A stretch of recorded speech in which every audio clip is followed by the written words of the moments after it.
Hello, my fellow Americans. I'm Bill Lipinski, and this is Two Guys on Politics. And the next voice you hear will be the man that the Democrats are attempting to hire as their strategist for the coming years, because they really took a blow in this last election, and they need an experienced, skilled political articulator to lead them out of the woods. And that's my good friend, Ray Hanania. And if they did offer me a job, I'm not sure I would take it, Bill, because the Democratic Party is a definite mess. It's not the same Democratic Party that you and I knew from like 20 years ago or more. Yeah, this is Ray Hanania, and it's November 14, 2024, season 3, episode 36. And I'm here with former Congressman Bill Lipinski, and we are talking about President-elect Donald Trump. The his election victory is amazing. It's unprecedented. You know, we talked about this the last episode. This one now, he's moving pretty quick, right? He's already putting his cabinet together, and they couldn't even stay focused on the fact that Trump met with Biden this week. Although I wasn't sure if Biden knew that he was meeting with Trump. I was told that he knew he was meeting with Trump, but I'm not quite sure.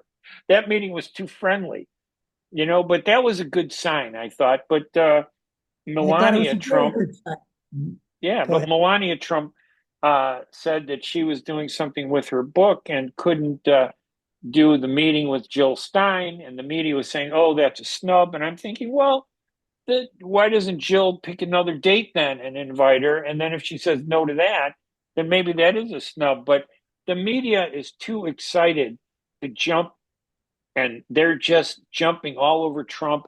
Everything that he does is bad. It's going to destroy America.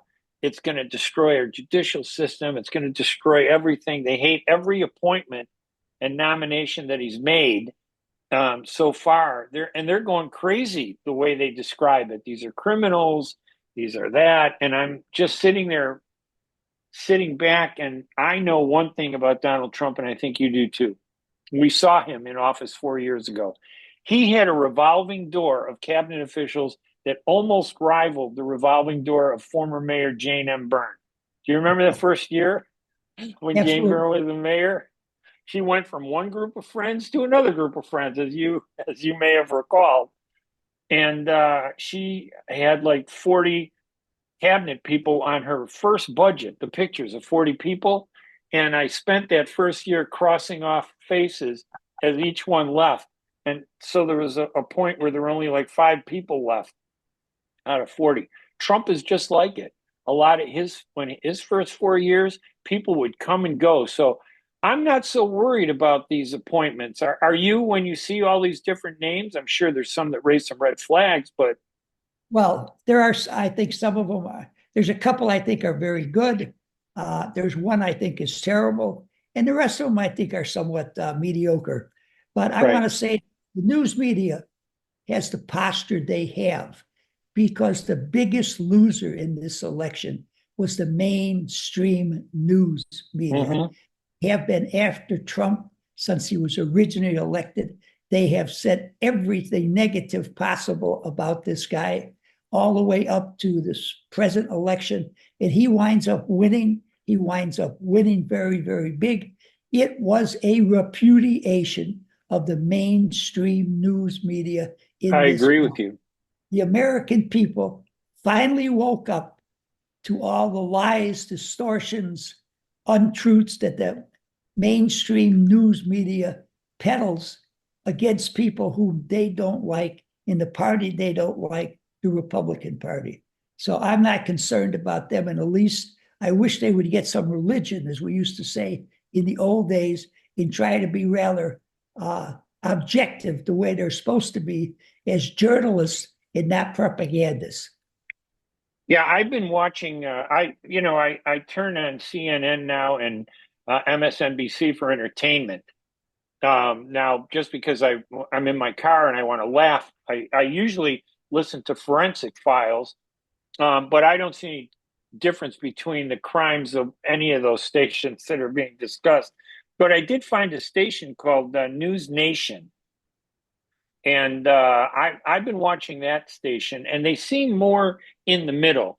They may have some criticism, but it's a criticism of both sides, it seems, and I think that's fair. I mean, can you imagine politics without criticism? But I think you're right.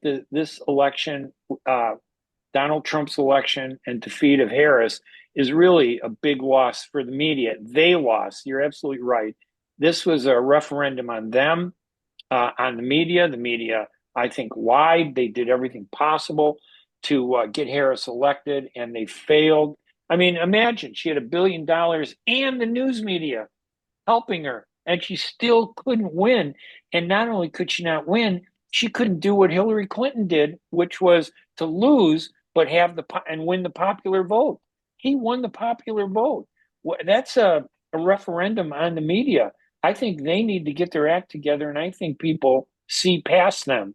But we can still criticize what Trump does in a fair way and say someone is good or someone is bad. I mean, what did you make of some of the appointments? Like I got trying to put a list together, but I got Matt Gaetz. Let's start with him.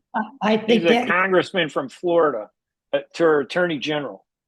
I think that is the worst possible appointments.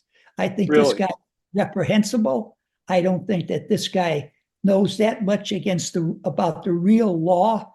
I think he's totally a partisan. He's under investigation himself for some crimes, so he'll be able to shut that down. I am sure anything that Trump is charged with on the federal level, he will shut that down without ever investigating it at all. No, I don't know how Trump can make that appointment unless he really intends to go after some of his political enemies, which I really thought was hyperbole. But with this guy as attorney general, it might not be. That appointment concerns me very, very much. Now, I've also read where a lot of people do not believe he can possibly get through the Senate because there are a lot of Senate Republicans who cannot Right. stand either, and they will join with the Democrats, who I'm sure will be in lockstep against him and not approve his nomination. And I hope and Well, pray that's true. yeah. Now I know that there was this big investigation of Matt Gaetz by the Biden Justice Department. They accused him of sex trafficking. And to me, that just seems really odd. Now I know he had a friend who was charged and I think convicted. But it almost. I'm not sure whether I don't believe, the feeling that Gaetz is being. The media claims that he's being appointed so that it's a way to get even with the Justice Department, which went after Matt Gaetz because of his support of Trump. So their argument, I think, is that Biden used the Justice Department. He weaponized it because that lawfare is what Trump referred to. That they used the Justice Department to go after him, Trump, and also other allies who supported him, like Matt Gaetz. The House Ethics Committee never did anything with these allegations of sexual misconduct, and it's been going on for several years. So, I just don't know. I don't trust the information that's out there. I don't trust the media to give me the truth. And I'm figuring, okay, maybe, I don't know. I'm kind of up in the air on that one. I don't trust the news media and what they have to say. But over the course of the last 4, 6 years, I've heard this guy talk often enough. And Ray, you're entitled to your opinion, but this guy is off the wall. I mean, Yeah. you and I, who are not lawyers, I am sure would do a better job administering the Department of Justice than this guy is going to do. So I'm just hoping and praying that the U.S. Senate rejects his appointment and Trump has to come up with somebody else. On the Yeah. other hand, I think the appointment of Marco Rubio is an excellent appointment. Right. Marco, president, he opposed Trump. He made his peace with Trump. He's experienced in the field that he's going to be the secretary in. I like that appointment very, very much. Yeah. Listen, I was talking to some people who were saying, how could they go after Marco Rubio? He's kind of a far right wing extremist. And for Secretary of State. And I said, listen, look at the secretary. And And this is just from the aspect of the Middle East. Marco Rubio is a big supporter of Israel. I tried to explain, is that really a surprise? That nobody should be surprised that there are people in our government support Israel. Even the Democrats support Israel. Anthony Blinken is almost an Israeli. The way he acted as Secretary of State, why would you think Marco Rubio is going to be worse than Anthony Blinken? And you were upset with Blinken. So I'm trying to explain to people that, you know what? The bigger issue to me is, for at least for this one narrow group of Arab Americans, is that don't boycott Trump the way you did 4 years ago. Engage Trump. Get involved with him. These are things that you agree with or disagree with. Don't let something you dislike push you away and say, oh, I'm not supporting him. I'm going to boycott him. You can't do that in American politics. There's no 100%. Is there, Bill? No, there is can't. no 100%. 70% is passing. Go ahead. My favorite president always said, in any time he was trying to pass legislation, if he got 70% of what he wanted, he declared that a victory. And that was Ronald Wilson Reagan. 70% was much better than standing on some principle and going down to defeat. And tearing everything down because you disagree with 1 point or 2 or 3 appointees. 70% is a passing grade in education. I was taught that from the day I entered the school system till the day I almost graduated, when the Daily Southtown hired me in my senior year at the University of Illinois at Circle campus. So Marco Rubio, go ahead. I think that Marco Rubio still has ambitions to run for president. And I think sure that will broaden his perspective on everything he does as Secretary of State, because he will be trying to do a good job in trying to relate to all the problems around the world. So I think that's a very good appointment. I just hope and pray that he continues to go in the direction he has been going, and that is, he's a conservative, but he's only slightly right of center. Yeah, and a lot of these appointees were picked by Trump because of their position on Israel, because it looks like Trump is going to step in. And I think this is a smart move.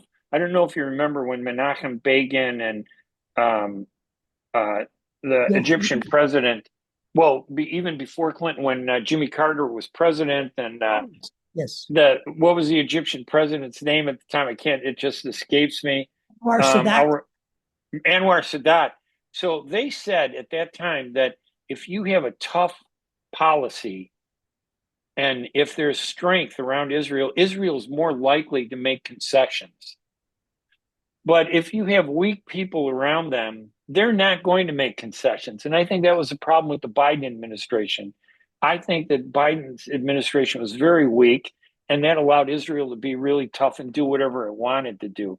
I think what Trump is doing is appointing tough people to make the Israelis feel comfortable that he has their back. Elise Stefanik, the Congresswoman from New York, said some of the most outrageous things about Arabs and Palestinians.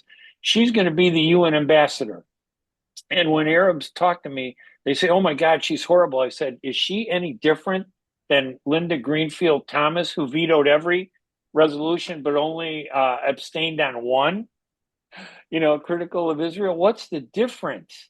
Why are you so more upset with the Trump's nominees, but you were not upset when Biden, appointed people? So I think that Mike Huckabee, I don't know if you ever met him, the former governor, he's going to be the ambassador to Israel. Yeah. What do you think of that? What do you think of that one?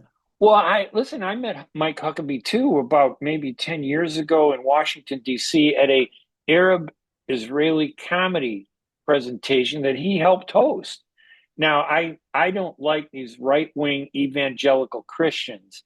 I don't really consider them Christian. Because I think that they're a detriment to our country. But that doesn't mean I don't stand for what Christians stand for. I totally stand for it. But I think he's too far to the right as an evangelical Christian. And I think the evangelical movement is way off the deep end. He is kind of extreme, but he's the ambassador to Israel. It's not like he's going to be in Chicago defining policy for the U.S. He's going to be interpreting policy for the Israelis in Tel Aviv or Jerusalem or wherever the heck he's going to be. So I'm not too worried about that, much. No, I really think, yes, he is an evangelical Christian, but I think he's a very fair-minded individual. I have followed his career because I thought he was a good potential president for the Republicans. Unfortunately, he just doesn't have the charisma or the campaign ability. But anyway, I'm not afraid of dealing with him. I don't think that he's going to be overboard in shaping America's policy as far as Israel goes. I hope that's correct, because we have to resolve that problem in the Middle East as soon as we possibly can. Yeah, and I was going to say that in politics, people say stuff. I mean, we saw Trump and Biden sitting down together, being polite. Right. After all the nasty stuff they said about each other, they were able to sit down and be polite. So, okay, maybe Mike Huckabee or Elise Stefanik said things about the Palestinians that I may not like, but I think when you're put in a position of responsibility, a lot of your personal opinion gets pushed aside, and you have to figure out how to do the right thing. And I think Huckabee is pretty smart. And if he really cares about Israel or the United States, he won't be like Pompeo was very into the rhetoric and the extremism. But I think Huckabee and Stefanik might be more apt to moderate themselves for the goal of doing what they think is good for Israel. And what's good for Israel, I think, is a peace accord. But that ain't going to happen until Netanyahu is gone anyway. So it really doesn't matter.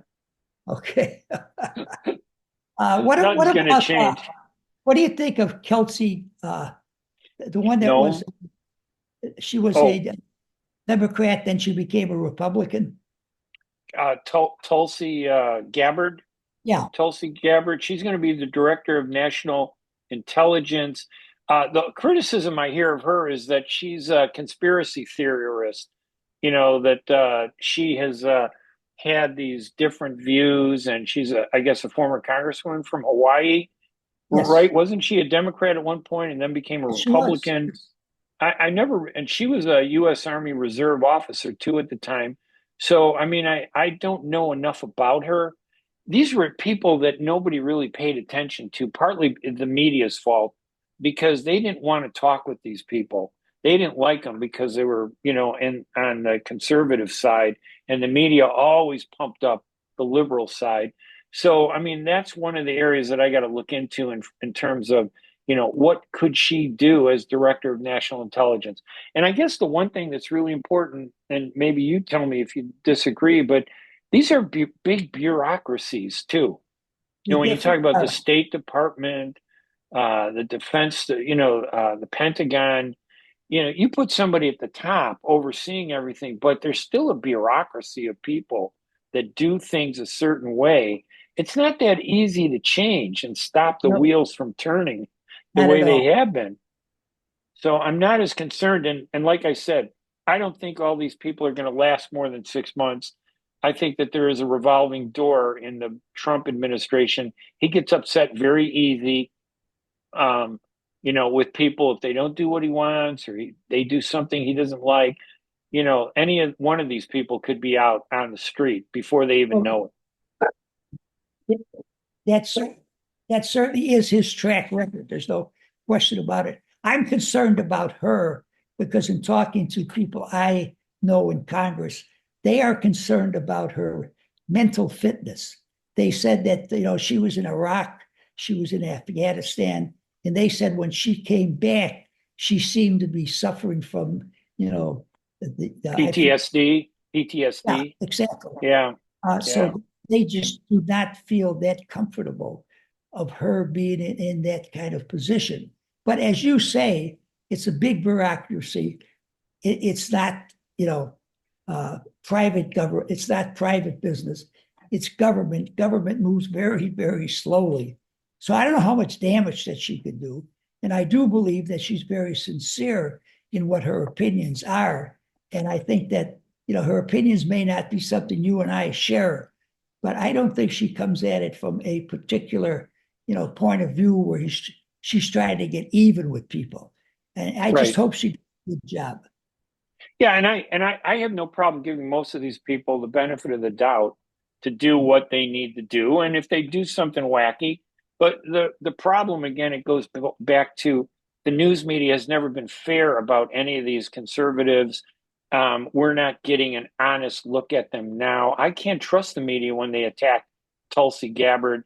And there is now a tendency, I think, in America where when you hear the media attack somebody, I think a large number of people are thinking, oh, yeah, this is just media bias.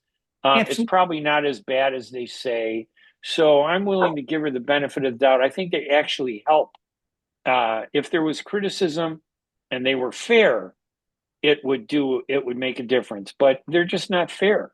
So I'd rather give her the chance rather than listen to the media tell me that she's a bad person. Yeah, the news media has to do a tremendous job of looking at themselves and deciding, are they really going to be an objective source of news for the American people, or are they going to continue to be champions of the East and West Coast elitists telling the rest of America what they should be like, what they should like, what they should not like? And,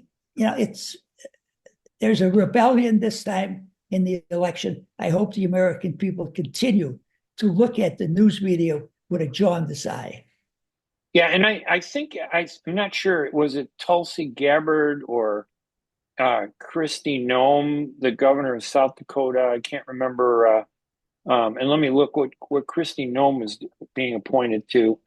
There are just so many new faces that you just rarely ever see any of these people. That's true. Kristi Noem, Department of Homeland Security. She's going to be heading up the Department of Homeland Security, which is going to control the border and ICE, what they used to call ICE.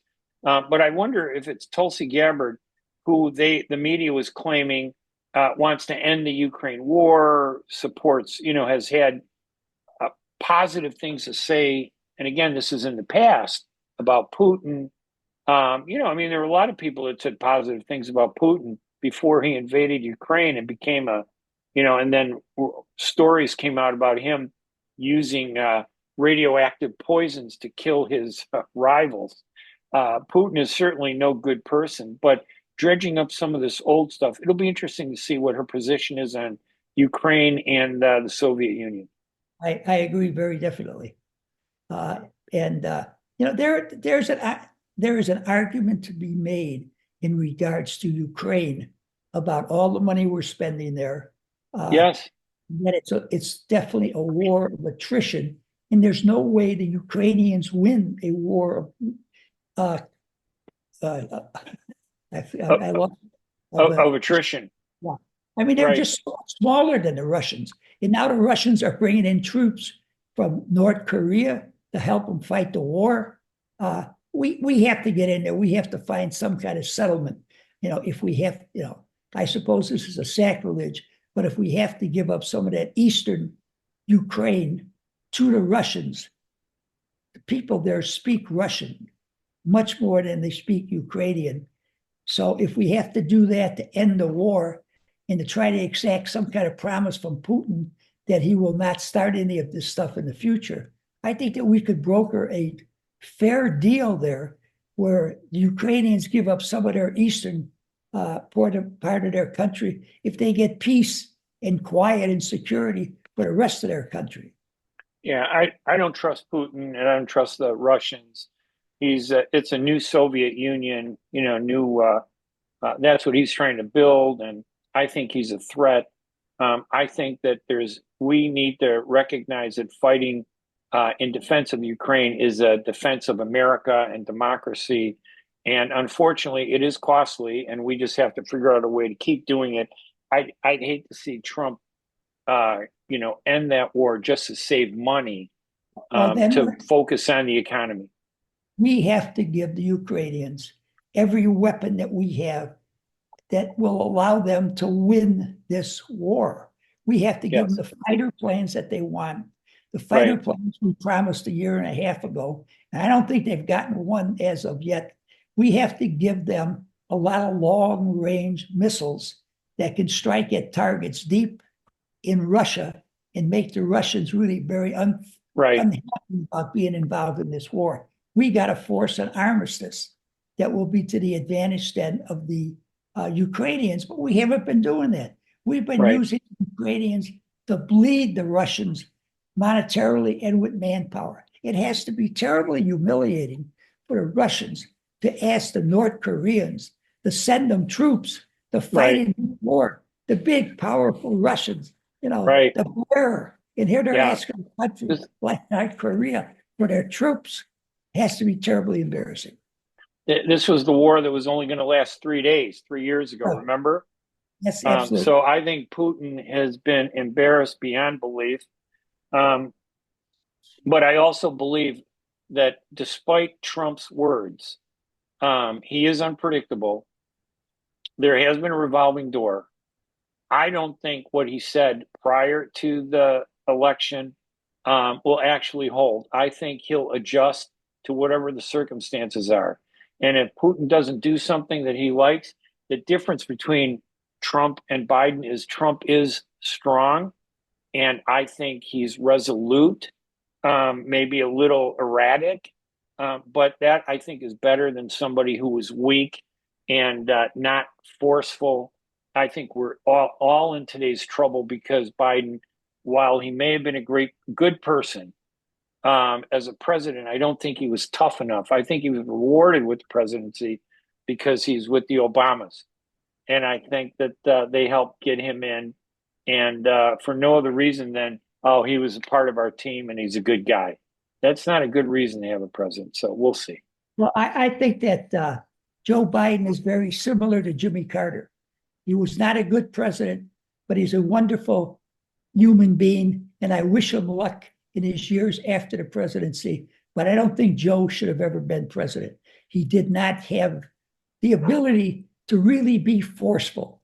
And you have pointed out for a number of years that he was too wishy-washy. You never knew exactly where he was going to stand. And a country cannot be successful when its number one leader takes that attitude. All right. All right. I'm Ray Hanania, I'm Bill Lipinski.